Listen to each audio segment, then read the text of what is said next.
We all know Kurt Cobain of Nirvana. He was a grunge icon and a voice of a generation. But this album isn't a Nirvana album. They are bedroom recordings. They're rough acoustic demos that sound like they were never meant to be heard. And yet, when you really listen, you find something unexpected. You can find it hidden in the noise, the music.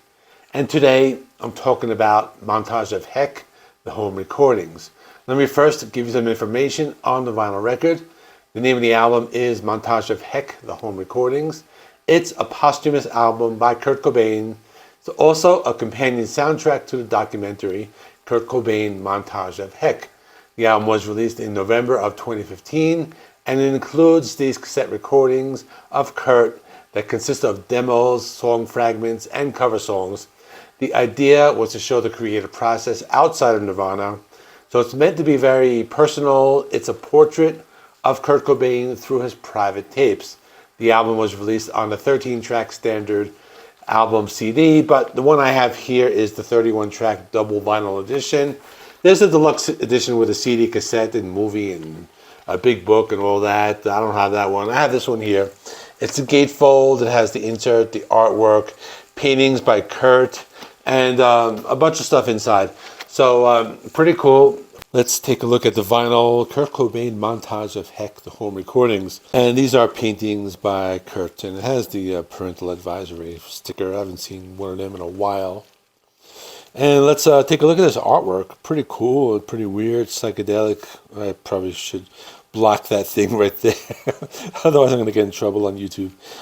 Let's see what else it has. Come As You Are, the face, and that there, and some artwork here. There's the in utero. And here are some more things there, and more people here. And here are the tracks, as you can see. There's a lot of small, short tracks on every side, but there are 2 discs. Let's look at the record. Okay, basic black vinyl, simple record, yellow sticker, and that's pretty cool. There's also an insert. Let's take it out. Okay, here is the insert. It has the 3 monkeys and another monkey there. And here's some liner notes and stuff. And then there's like a little short paragraph talking about this and more of his artwork. And let's get back to the video. But the documentary was directed by Brett Morgan, and it was made in full cooperation with Kurt's family. The documentary includes lots of scenes with Kurt's personal materials, including home videos, artwork, diary entries, and there were over 200 hours of home recordings. The recordings came from 108 tapes that he made while living in Olympia, Washington, mostly during the late 80s and 90s. All this material revealed his experimentation, which included early song demos,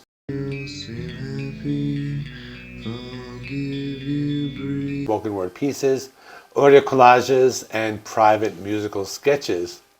Brett Morgan selected the tracks and prepared the sequence because he wanted to evoke the feeling of sitting in Kurt's apartment and witnessing his creation firsthand.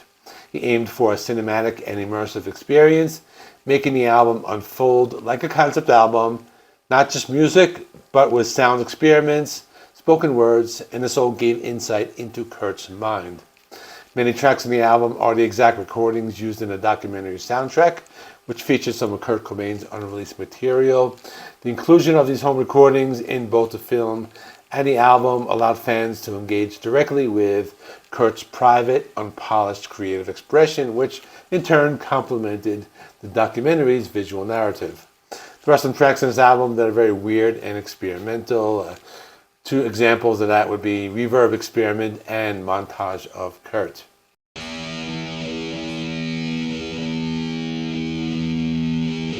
These tracks are very experimental and improvisational. For example, Reverb Experiment features Kurt playing with sound effects, guitar tones, and textures.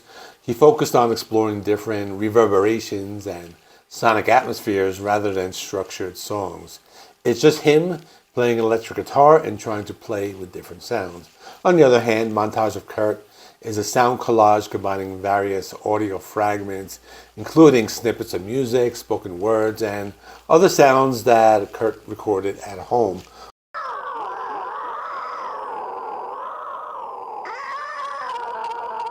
All arranged in a loose, improvised manner to create this evocative audio portrait rather than being just a traditional song.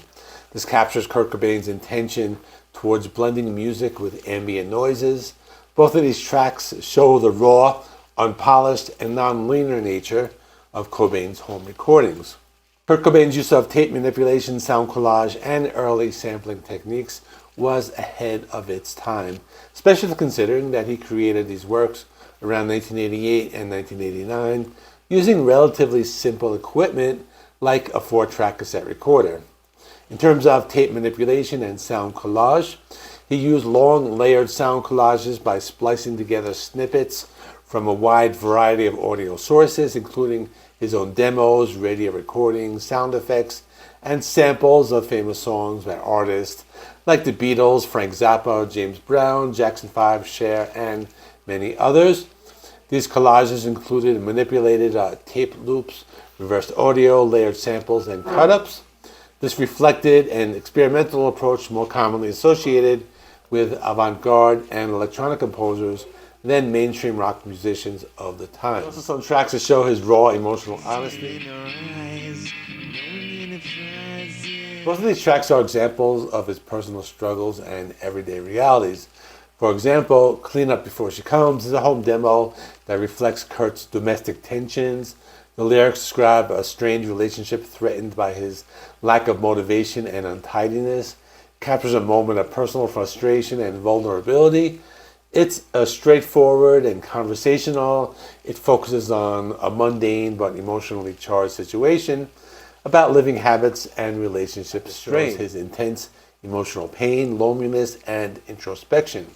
His vocal delivery and minimal instrumentation conveys a sense of sincerity without studio polish. They highlight his unfiltered anxieties and insecurities, the tracks that show him in his most vulnerable and personal state.